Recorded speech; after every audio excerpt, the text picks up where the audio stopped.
Yeah, so thanks for having me. Jake already did an excellent introduction, so I'm not going to add to that. That's not why you're here, to hear me talk about that anyway. So let's jump straight in. So this presentation, I'm going to talk a bit about SDL. Going to talk about code maturity. So why do vulnerabilities actually occur? What are the core problems of the different vulnerabilities we hear about? So we're going to dig much deeper than just say buffer overflow, memory corruption. It's like, why do they actually occur? And that's what code maturity is about. We're going to discuss that. And then we're going to see if Microsoft actually managed to develop demonstrably more secure code as they claimed they did. And we're specifically going to look at Office for this part of the presentation. I got this. Yeah. So quickly just about SDL. It was created by Microsoft, and it's now a company-wide initiative. The whole idea of SDL was to implement security through the whole software development process. So instead of just doing it eventually, usually after we've created the product and people start reporting vulnerabilities, then we actually want to get it in through the whole process. And to quote Mike Howard and Steve Lipner from the book, The Security Development Lifecycle, then there are two goals. One is to reduce the number of vulnerabilities and privacy problems, and the second is to ensure that the vulnerabilities that are there, that we reduce the severity of those. Microsoft are not the only ones with the SDL. Adobe has something similar now. It's outside the scope of today, talking about how well that works for them. But the Microsoft SDL, quick history lesson. Up until around the middle of 1998, Microsoft was just kind of handing vulnerability reports ad hoc. And then they found out that that wasn't really an effective way of doing things, so they founded the security response team to handle these reports, and also interestingly, they founded the security task force, who had to actually examine the different vulnerability causes to figure out, well, what are we doing wrong, so we can reduce the number of vulnerabilities in the future. So and these guys then worked on the report for a long time, and they finished around the same time, which at the end of the bug fix release of Windows 2000. Based on that, they released some tools. They started focusing on security in Windows 2000. They also created the SWI team, which then focused on starting to teach the engineers for the next couple of years. In 2001, Microsoft's reputation took a hit. That's when everyone started saying that Microsoft don't care about security, their products are crap, they're flawed, they're riddled with vulnerabilities. Especially NIMDA and Code Red started that. Microsoft decided that, okay, we need to launch our Trustworthy Computing initiative. People should trust us, and people should feel more confident in that we do care about security, we are doing a good job. We need to fundamentally change how we address security issues in our products. Around the same time, Mike Howard and David LeBlanc also finished writing their book, Writing Secure Code, and actually used that as training material to train more than 8,000 of their Windows engineers. Use this. Oh. There we go. So in 2003, they then launched Windows Server 2003. Up until that point, they had primarily been focusing on the OS and some core components. They haven't really looked at any of the other applications. But then at that point, they decided we also want to look at some more stuff. And they started, for instance, also looking at Office 2003. So this is interesting to us later on, because this is one of the first Office versions that Microsoft started focusing at least a little bit on security. During the next couple of years, they were reflecting on the security push that they'd had and decided that SDL should actually be formalized. It should be a company-wide policy. Like, we want pretty much all our products to be covered by SDL. And in 2007, Vista and Office 2007 were released, and those were two products that now fully integrated SDL. So we also want to keep that in mind, because that's kind of our bar then later on when we look at different Office versions. 2007, 2010, fully implement SDL. 2003, a bit. Windows 2000, XP, none really. So we want to see later on, did the vulnerabilities change? Did they actually make a difference? If we look at SDL, there are 7 phases. The first phase is the training phase, where we want to teach our developers to do secure coding. We also want to get an understanding of secure design, security testing, threat modeling. This is something that will have some impact on actually, obviously, the quality of the code. The next 2 phases are the requirement design phases. Those ones are more focused on which minimum security do we want in our application. So these are more focused on the design, quality gates, bug bars, risk assessment. So we won't really cover these two that much here today. The following is the implementation phase, and that one is interesting because this is where we go in and say, okay, which kind of tools do we need? Which configuration settings are we using when we're making our code? And also, are there any functions that we want to deprecate? Are there any functions that we shouldn't really use? Can we use something better? And this is also where we do like static analysis of our code. So this is again a phase that will have an impact on the code quality. The verification phase, there we do our dynamic testing, we do fuzz testing, and review our attack surface. Again, this is something that will have some impact on the code also. The last two phases are the release and response phases. And this is where we create our incident response plan and execute it. Again, that does not really have any effect as such on the code quality, so we won't really cover those today. So the implementation phase, so we're covering a couple of the phases now. The overall idea of that one is to implement safer programming practices. What Microsoft specifically done is they actually went through and made a whole list of APIs that they deemed were historically unsafe. At least they were used in an unsafe manner. So they said, we're not allowed to use them. And those ones are classic APIs like string copy, string cat, sprintf. These types of APIs that typically were used badly and then introduced like classic buffer overflow vulnerabilities. So they took all these and said, we're not allowed to use them. We're going to make some safer versions that take some size arguments or more size arguments. And we're also going to do some calculations to actually validate to a certain extent, should we do this copy erasure or not. What they also did was they actually said instead of doing all the arithmetic directly in the code, so doing our multiplication, our addition, our subtraction, we want to make some APIs for actually handling that.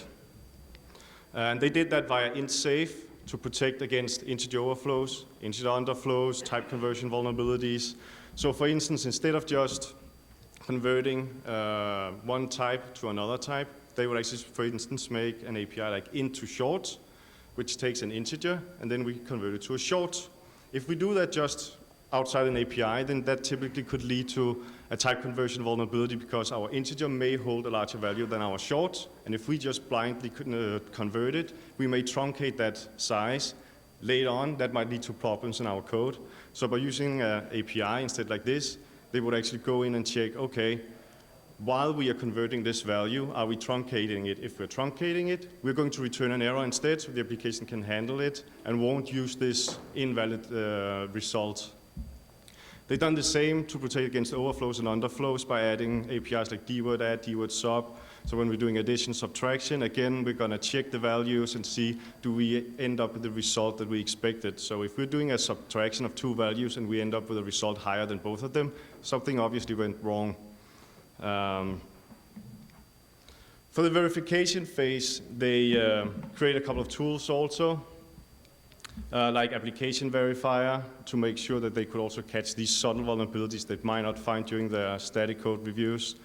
They also created bin scope to ensure that the binaries they were creating actually were in compliance with their SDL requirements. And also interestingly, they started focusing on a lot of fuzzing, making sure, like stress testing the application, making sure that they actually wouldn't just fail by being fuzzed in simple manners. And especially Office 2010 was subjected to like some pretty heavy-duty fuzzing tests, and reportedly they weeded out 1,800 bugs. So they were not all vulnerabilities, but they weeded out 1,800 bugs in their code. So this all sounds very impressive, and there's been a lot of different ways of talking about whether or not SDL has been effective. And like three of the ways that people discussed it in the past is just discussing the security mechanisms that SDL has added to different products, doing testing, like fuzzing run testings, comparing old versions to new versions, or simply just counting vulnerabilities. So if we just quickly cover some of these three ways of looking at it. So for instance, if we look at security enhancements, then in the later Office versions, we do see that they've added support for DEP, ASLR. So that means they're trying to protect against exploitation, at least make it harder to exploit certain memory corruption type vulnerabilities. They also added features like protected view, so which is a read-only mode. So If we are opening file from unsafe locations, then we're reducing our attack surface by doing it in read-only mode, not allowing editing. They added file block settings because they found out that many of the vulnerabilities that were being reported at a certain point in time were actually related to older file versions. So by adding file block settings, they could kind of, again, eliminate or at least reduce the attack surface here for these outdated file types. They also added Office file validation, which actually validates the structure of certain binary files to see if it complies with certain expectations. So again, all fine. The problem is just this doesn't tell us anything about the quality of the code. These are all defense in-depth mechanisms when something is going wrong or just to reduce the risk of something going wrong. It doesn't tell us anything about the code quality. So from a code maturity standpoint, it's not really interesting. There's also been some fuzzing test comparisons. There were two published in 2011. Dan Kaminsky, Adam Cicchetti, and Mike Eddington did one. And shortly after, Will Dorman also did one. And if you just look at those, these are the number of crashes Will Dorman was able to trigger in the different Office versions. He even compares it against OpenOffice also. He has another one where he's weeded out the potential duplicates. And we can see here that there is a decline in the number of crashes that he can actually trigger in the different Office versions. If you look at the ones that were listed as exploitable, potentially exploitable, we can see there's also a fair drop from XP to 2010 where he didn't actually find any. And again, if you look at something like OpenOffice, there was significantly more being found. The other analysis done by Kaminsky and the others yielded the same results. We can see in 2003, we had a lot of crashes, but in the later versions, newer versions, there were fewer crashes. So this is very good, and it was actually interesting analyses, both of them. The only problem is, this doesn't, again, not give us any insight into the code quality. It doesn't tell us anything about the types or the complexities of the vulnerabilities that are being discovered. Instead, it just tells us about the verification process that part of the SDL. So how well did Microsoft implement their fuzz testing? So how many did they weed out? This is my favorite one. This was how Microsoft argued for the effectiveness of SDL. They counted the number of vulnerabilities. So they said over a 1 year period after the release of Windows version, how many vulnerabilities were being reported. They did one for XP, which is pre-SDL. They did one for Vista, which is post-SDL. And based on these results, we could see that there was a decline in 45% reduction in the number of vulnerabilities. And they argue that that's because the SDL works. They did a similar one for SQL Server, where the reduction was 91%. This is over a 3 year period. So I wanted to help them out because they didn't do one for Office. So I decided let's do one for Office also. Because the problem is, oh, did I skip? Oh, I lost a slide. Hang on. Oh, there we go. I'm just ahead of myself. We'll come back to that. So one of the problems is that when we count vulnerabilities, as I said before, it doesn't document the security state of a product. It just tells how many vulnerabilities there are. So it's actually pretty uninteresting. Because there are various number of factors that actually affect the number of vulnerabilities being reported in a product. The most important one is researcher focus. This is an example of Adobe Shockwave player, because I'm not talking about Adobe today, but I have to take a quick stab. From 2003 to 2009, we see here that no vulnerabilities are being really found in Adobe Shockwave player. So but then suddenly in 2010 and 11, it suddenly rises dramatically. So if we should use the logic that the number of vulnerabilities tell us about the state, the security state of a product, then obviously Adobe was doing an excellent job until around 2009, and then they suddenly messed up radically. What actually happened here was the fact that no one cared about Shockwave Player up until around 2009. Then suddenly, late 2009, the guys from ZDI, a zero-point initiative, or the zero-day initiative, and the DV lab started focusing on Shockwave Player, and so did we at Security Research, and we started cranking out quite a few vulnerability reports over the next couple of years, and that's why you suddenly see the big surge in numbers. What also happened in around middle 2011, we moved on, we stopped caring, now we kind of proved the point, and we moved on to other targets, and ZDI actually went out and said, we're not going to buy vulnerabilities in Shockwave Player anymore. So researcher focus dropped, Researchers moved on to other targets, and then we had a drop in the number of vulnerabilities. In the second half of 2011, they, quote-unquote, only reported 18 vulnerabilities. Now in the first half of 2012, it's 14 vulnerabilities. So attention shifted. So that's one thing that affects the number. If we look at Microsoft numbers also, another thing is, as they implemented SDL, Microsoft's also becoming more and more aware of actually fixing vulnerabilities, let's say, ahead of time. So when they're releasing a new product version, then they, of course, and it makes sense, look at how, which vulnerabilities are we currently working on for older versions of our products. So when they are releasing Office 2010, are we coordinating any vulnerabilities reported in 2007 and older? Do they affect 2010? If they affect the code that we have for 2010, let's make sure to fix it before the first stable release. So since we're fixing vulnerabilities ahead of time suddenly, we will see a decreasing number of vulnerabilities reported in that version because we already fixed them. Another thing that can have some impact is also the fact that Microsoft are being more proactive. They're checking their code more to see, can we find similar vulnerabilities? So out in the industry, we call it silent fixes. Microsoft choose the word variants instead. So they fix them. They do not necessarily include them in the bulletins because they're just variants. So you won't see those either. But then what I like the most, as I said, when I jumped ahead of myself, I did one for Office also because we can also use this to prove the opposite claim. This is for Office. This is the same comparisons they did for Windows. This is a one-year comparison after the release. We can see Office 2000, 4 vulnerabilities reported within 1 year of after it was released. Office 2010, 13 vulnerabilities. So if we introduce the logic, then obviously SDL has a huge problem because they just introduced more vulnerabilities. They made Office 2010 unsafer. We should go back to what we did in Office 2000 because apparently it worked. Even if we look at the total number of vulnerabilities, we can see Microsoft actually came full circle from 2000 to 2011, 100 bulletins each year. But if you look at the number of CVs actually covered by those bulletins, they dramatically increase.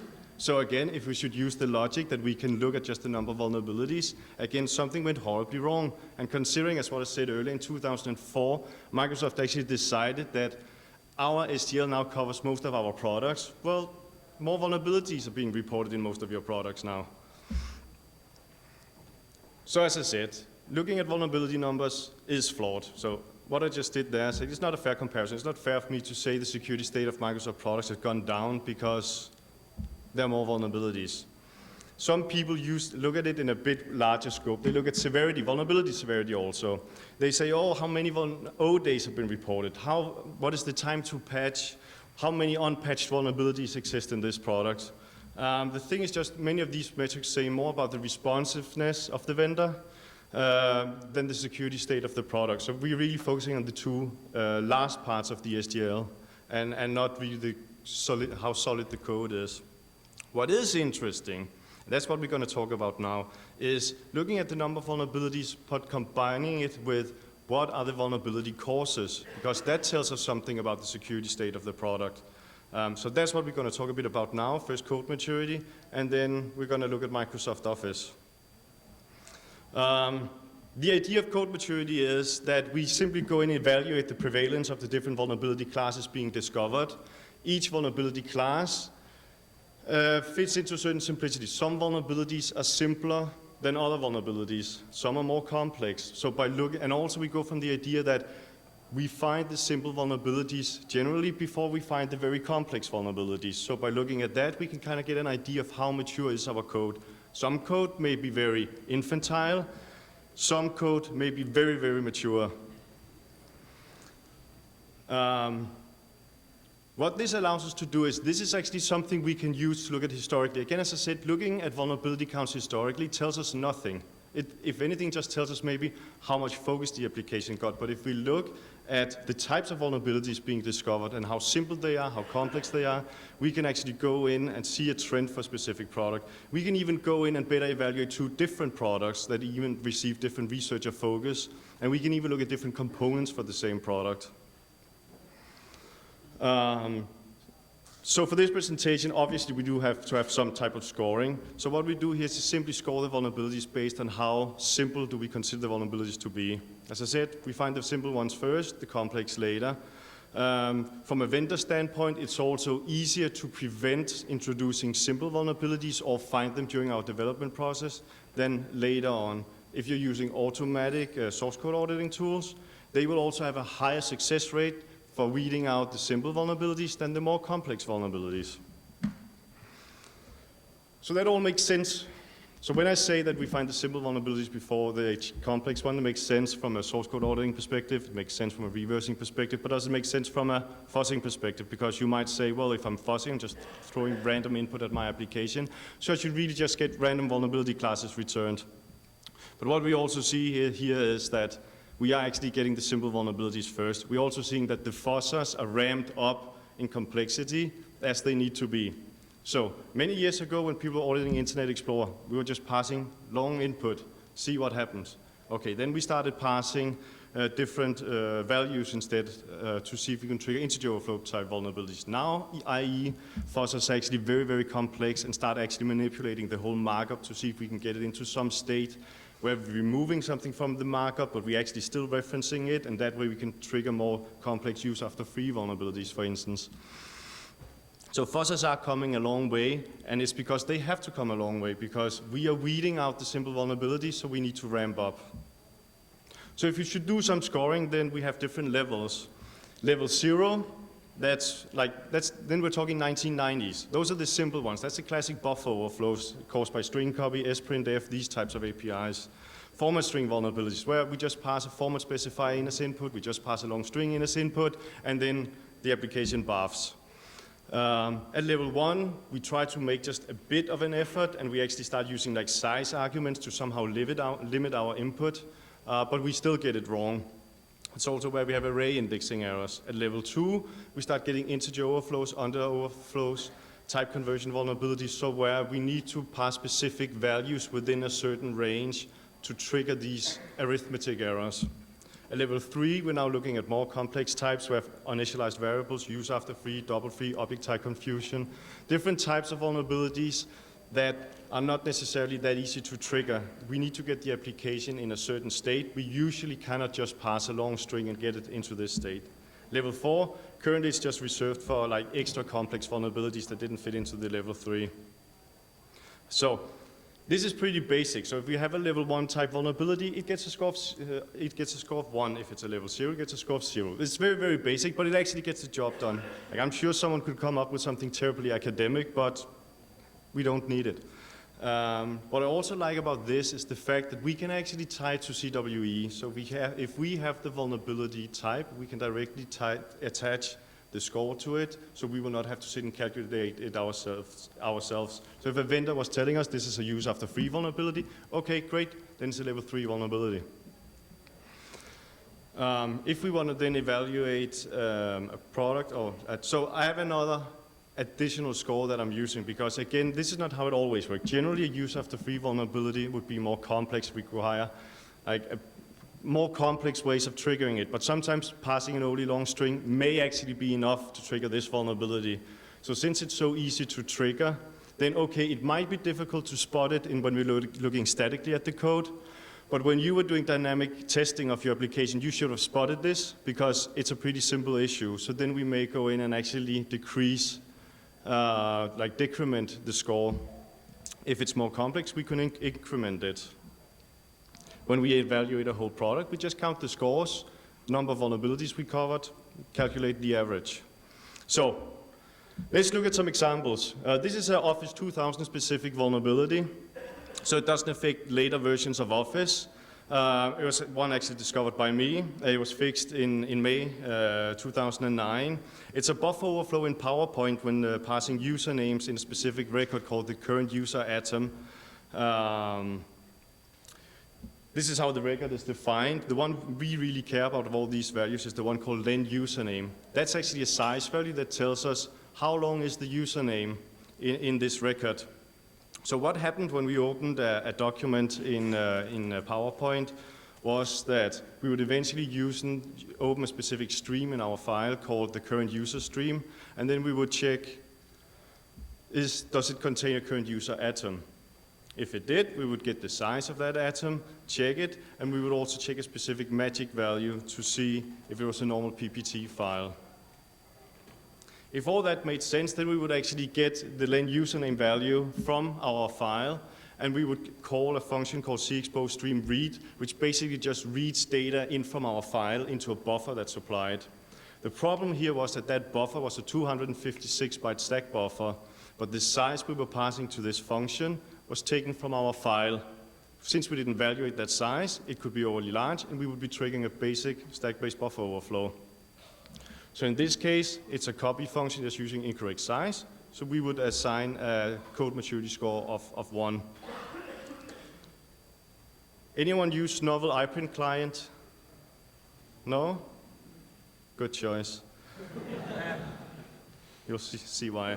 So just to see how we can look at it, so we've looked at a lot of vulnerabilities in Novell iPrint client from 2008 and up to now. This is just to show you how, like, the types of vulnerabilities you'll see in a product, and I'll already do it like spoiler now and say this is a product that doesn't implement SDL.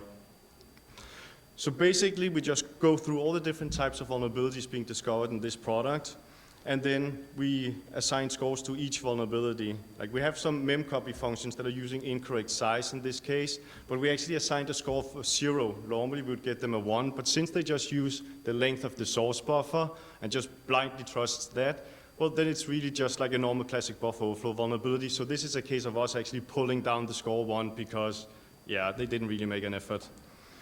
So the only one of all these vulnerabilities here that gets 1 point is an unsafe method because it wasn't dead obvious. All the others get a score of 0.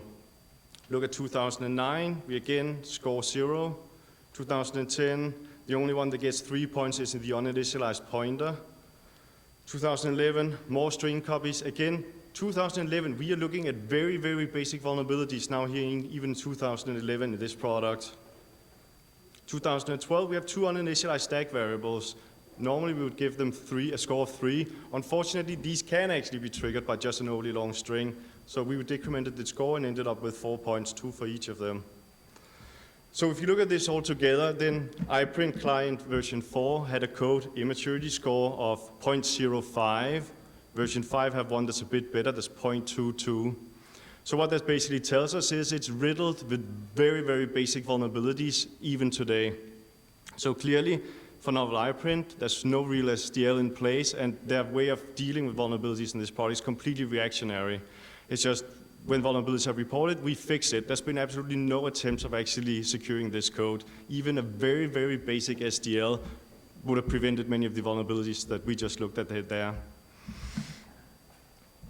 So when we look at Office, have they made a difference? Because the example of the Office 2000 vulnerability I just showed you, that's a pretty good example actually of the types of vulnerabilities we were seeing in Office 2000 and XP back in the day.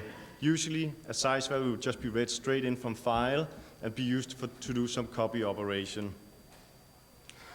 So what we did, that was a big task, is that we actually gone through, from around 2007 up to today, we've gone through a lot of vulnerabilities being reported in Office, and then we sorted out what was the core problem. And that's why I like to call myself a vulnerability connoisseur, because I find it terribly interesting to find out why do vulnerabilities happen. What are the core problems? Like, I can't use the term memory corruption for anything because that's too general, buffer overflow too general. I want to know exactly what went wrong, because then we can also look at how can we make things better. So we went through a very, very long list of products. The only one that has a slightly low data set is Office 2010. And our results was this. In Office 2000 and XP, we can see that the vast majority of vulnerabilities being reported were incorrect size copies. So where we were doing some copy operation using the incorrect size. We can see that for Office 2000, the second most prevalent vulnerability type, almost 20%, were array indexing errors. Again, a pretty basic type of vulnerability that we would also classify in this case here as a level 1 vulnerability. We can see that more than 10% of the vulnerabilities were actually classic buffer overflows, so due to string copy, sprintf, these types of APIs. In Office XP, no real significant difference, except that now array indexing errors are no longer the second most prevalent vulnerability type. It's instead of various arithmetic type vulnerabilities. But again, almost 10% of the vulnerabilities, classic buffer overflow vulnerabilities. So in Office 2003, as I said earlier, this is one of the versions where Microsoft then started focusing at least a bit on the security state of the product. We can see, again, we still have classic buffer overflow vulnerabilities in the application. We reduced the number of copy operations using an incorrect size. So now the most prevalent vulnerability types are arithmetic errors, array indexing errors. But immediately looking at this, no significant difference. So then, of course, comes the interesting part. Did something change in Office 2007, 2010? And we can see it actually did. Microsoft were actually successful in weeding out the classic buffer overflows. Incorrect copies using an incorrect size were also reduced quite a bit. But we see that arithmetic errors were still a big problem. So even though we're talking about APIs that actually protect against these, we can see they were not really implemented at this point. At least they weren't using them very well. So the most prevalent vulnerability type in 2007 were arithmetic type vulnerabilities. However, in Office 2010, that's suddenly decreased. So now both copies using incorrect sizes, array indexing errors, arithmetic errors, so our level 0 vulnerabilities are completely out. Our level 1 vulnerabilities have been reduced to around 8%. Arithmetic type vulnerabilities, level 2 vulnerabilities have been reduced down to also around 8%. And we can see now the most prevalent vulnerability types are actually like object type confusion vulnerabilities, use after free vulnerabilities. So more complex vulnerabilities. So that's really interesting because we can see few of these vulnerabilities were found back in the day. Now a lot of them are being found, but there's also to a certain extent some carryover. Some of the integer overflows being found in Office 2010 may be vulnerabilities that was inherited from some code from 2007, 2003, XP, and so on. So what is also a bit interesting is to see, so if you look at the code maturity here first, we can see that there was actually an increase. It might not look terribly significant, but considering that we are going from 0 to 3, they were actually making some changes. If we're looking at Office XP in 2000, we can see we're about the 1.5 mark, which means that, yeah, we were looking at some fairly basic vulnerabilities. 2003, not a big difference. But Office 2007, 2010, they've actually been able to, like, heighten the quality of their code. Actually, if they hadn't messed up terribly in Office 2010 by introducing 2 simple vulnerabilities, the score here would actually have been 2.5. So, but as I was saying earlier, that's interesting to see. These are the types of vulnerabilities being found, but which types of vulnerabilities are we also seeing being introduced in the new code? Which vulnerability types are carryover vulnerabilities? Which ones are being introduced in the new code? And if you look at Office 2010, then that's actually only covered by one Office 2010 only vulnerability so far. So it's rather disappointing to see that it's a very, very classic post-escalation vulnerability. Seems like it was someone on the Chinese part of the team that dropped the ball, though, because it only affects the Chinese versions. But basically, it was one of those classic vulnerabilities where you had some window and local user on the system could just start running various commands with system privileges. So a very basic vulnerability that you don't really want to see in a product this time and age.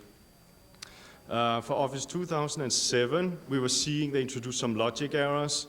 One of them was the fact that they did actually have some sanitization code in place, but if they encountered certain negative values, they just didn't use it. It was possible to completely bypass it, and then suddenly you were taking values from file and actually using it as object pointers. They've introduced an array indexing error, which is actually a fairly simple vulnerability.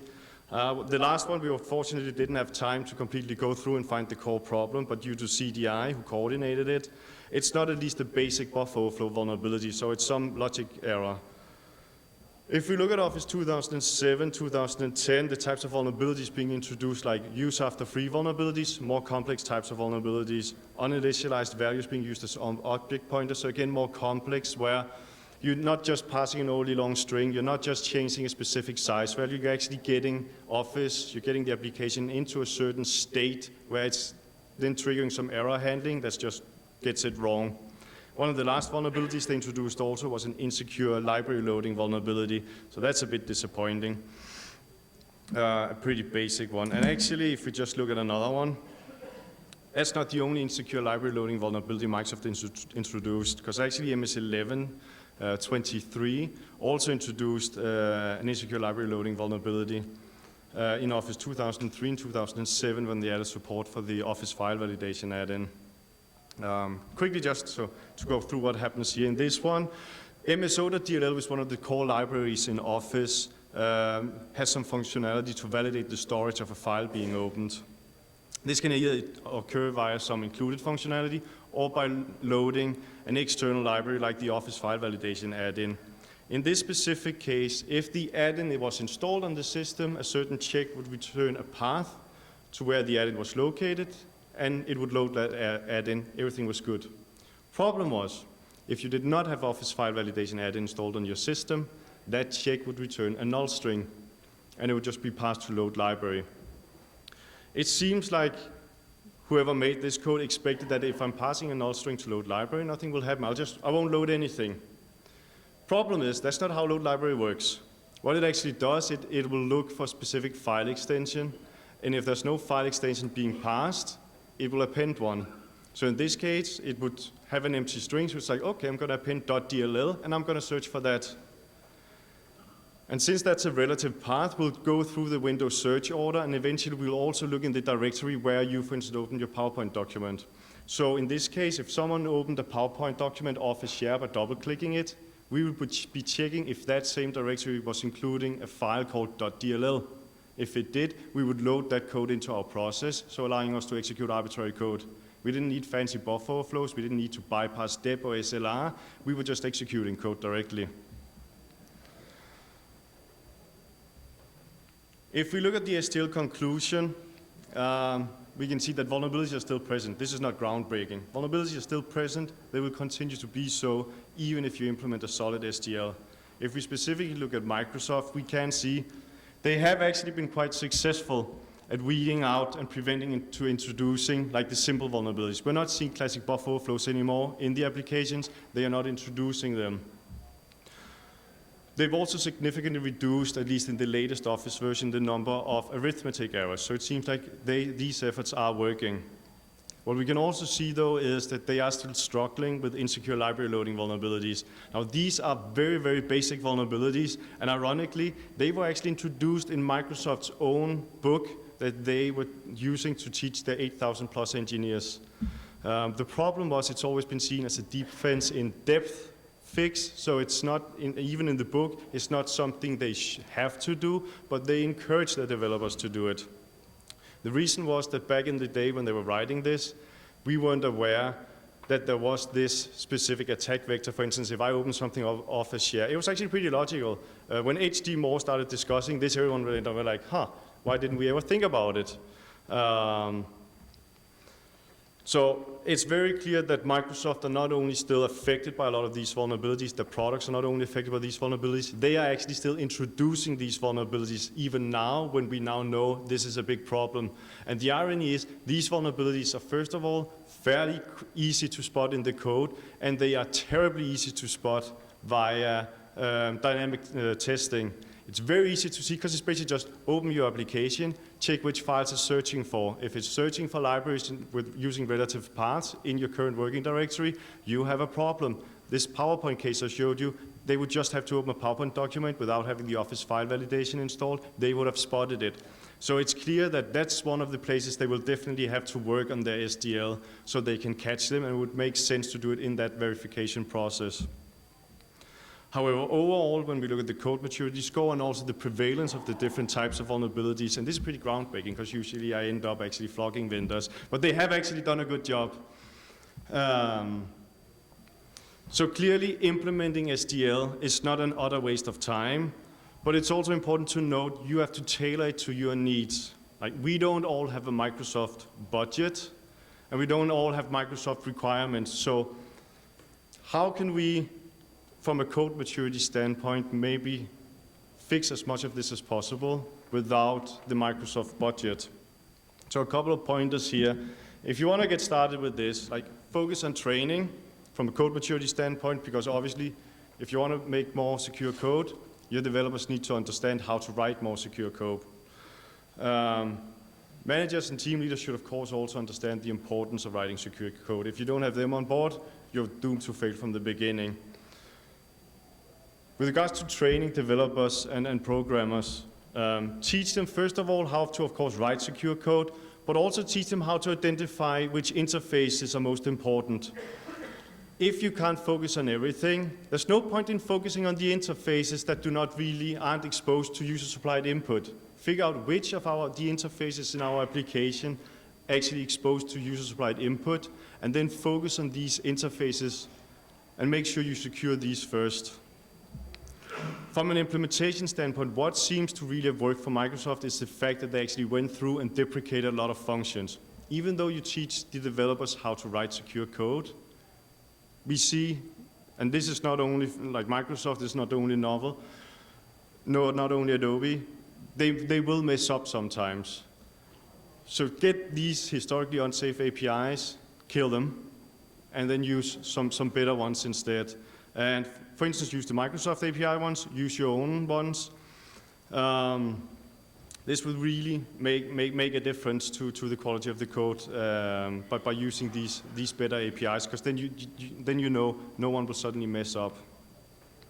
One thing I really like that some companies do to engage the developers is not only focus on writing new code, but actually say, okay, you know what, today or for the next couple of days, we're not going to write any new code.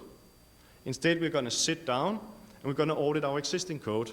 And then instead of doing it in a negative way, do it in a positive way, like make a competition out of it. So now we're going to look at the code, who finds the most vulnerabilities, who finds the most critical vulnerability, make an event out of it, because it's also a really, really good exercise for the developers to look at their own code, but also look at their colleagues' code, because that will also enhance their understanding of secure code and actually being able to spot them themselves.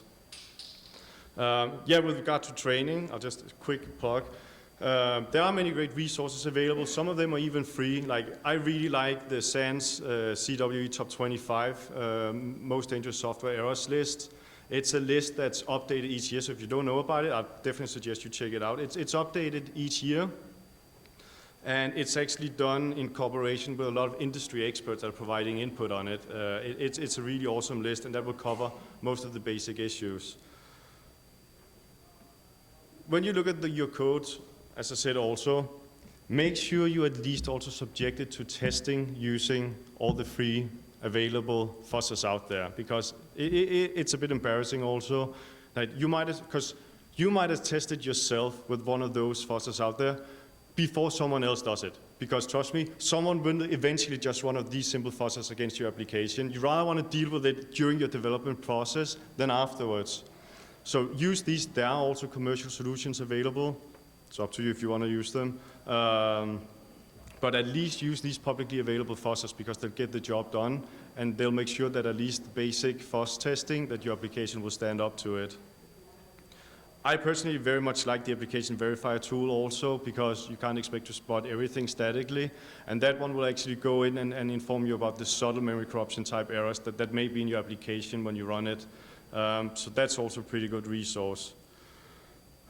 By just looking at this training and even using free resources, killing the APIs that we see are the biggest causes for vulnerabilities, and also using these APIs to handle arithmetic calculations, you will actually be able to weed out level 0 vulnerabilities, and you'll be able to seriously reduce the number of level 1 and even level 2 vulnerabilities in your code. So this is a pretty small effort actually, and you'll get a very, very big step, at least from a code maturity standpoint. You can really heighten the quality of your code by simply just doing this. So that pretty much wraps it up. I have 5 minutes for questions. That's pretty well done. I thought we'd actually go 5 minutes over and steal some of your lunch break. So any questions? Yes? How do you integrate SDL into agile development and sprint cycles? So the question is, how do you integrate SDL into agile development lifecycle? The thing is, SDL it's like, consider work in progress. You don't just switch to SDL one day after the other. So you want to put it in slowly as you need it. Focus on like some of the specific phases, but you want to get it in through the whole phase. Like there's a lot of resource available on how to do SDL and how to do it properly. Available, Microsoft has made a lot of it available. They even have a lot of tools. They have a lot of SDL templates that will allow you to implement it and implement the different phases properly. But it's a big job. Any other questions? Like I know some of the, I know some of these concepts may also be a bit technical. So again, if some of this just went completely over your head, like feel free to also look me up in the lunch break. But there was one question there also, yeah? Can you compare SDL to other frameworks like vSIM or vSAM and SDL frameworks? Why do you like that? I've specifically looked mostly at SDL, so make that clear. The reason I really like SDL is, well, obviously because I've ended up concluding that it actually works. I haven't looked that deeper at the others. But also, it really makes sense to integrate security through that whole development process. It makes sense from the beginning, the whole training process. So the whole way it's been structured, like in the different phases, makes sense. And what I also like is, and as I said here, is you can implement them. Like Microsoft didn't just say, we need SDL, boom, now we have something full in place. They can actually implement it slowly. And as I said, you can even cherry pick certain phases where you say, I'm going to use this from this phase, I'm going to use this from this phase. And then you can ramp it up as you please. Because as I said, from a code maturity standpoint, we only care about certain of the phases. But I'm not saying don't worry about all the other phases, but if you want to increase the quality of your code and you want to do it as fast and as cheap as possible, these are the phases you want to look at. But of course, the other phases also have an impact. Yes? Can you discuss your findings with Microsoft and what's their perception been? No, they don't know yet. When they put it on YouTube, they do. They probably want to discuss it. So at Secunia, we actually do talk to Microsoft quite a bit. We do continuously provide them with our findings. Usually when we discover they don't fix something properly. But we do actually provide them with our findings. So I'm sure I will be discussing this with some of the people at Microsoft. And yeah, I'll also be glad to give them some pointers. Have you factored in either regression fixes or what CVE calls the incomplete fixes? So Microsoft is told about vulnerability, they fix it, but they don't really where the inputs come in. Do you factor that in, or do you have a different scale for addressing those? Yeah, so specifically for this, all this we analyzed here, we didn't actually cover any regressions. The way CVE explains, as I said, the way Microsoft, for instance, lists these vulnerabilities are using terms like memory corruption. It's a very fancy word. It covers everything, even vulnerabilities that actually do not lead to memory corruption. We go in and look at it very, very deep to find out what is the deep vulnerability cause. So the CVE descriptions are still too general. That is one of the problems, I have to say, about using this, is it will be fairly, until the vendors, for instance, would provide CWEs and correct CWEs, because we also see them coming to wrong conclusions sometimes. It's pretty tricky because, yeah, this is the con about this. So, yeah, pro-con, not con-con, no scam. You will have to actually go in and find out the vulnerability cause itself. And sometimes it's easy to determine there's a buffer overflow, there's some memory corruption, and then you might actually spend a full day just figuring out what actually went wrong. So the best way to get this ball rolling, from a Secunia standpoint, we're actually currently looking at how can we put these scores into our advisories. I get the STFU, I'm ignoring it. I flew all the way from Denmark, I get my time. So we are actually focusing on how we can implement some scoring so we can make it more evident of the security state of the different products. But yeah, if there was a regression, I would factor it in as the first vulnerability that's just incorrectly fixed, like this one just went wrong. So we usually consider regression fixes as you're just fixing the vulnerability you intended to fix, but now you actually did it correctly. Any other questions? Or should we STFU? We'll STFU. Thank you.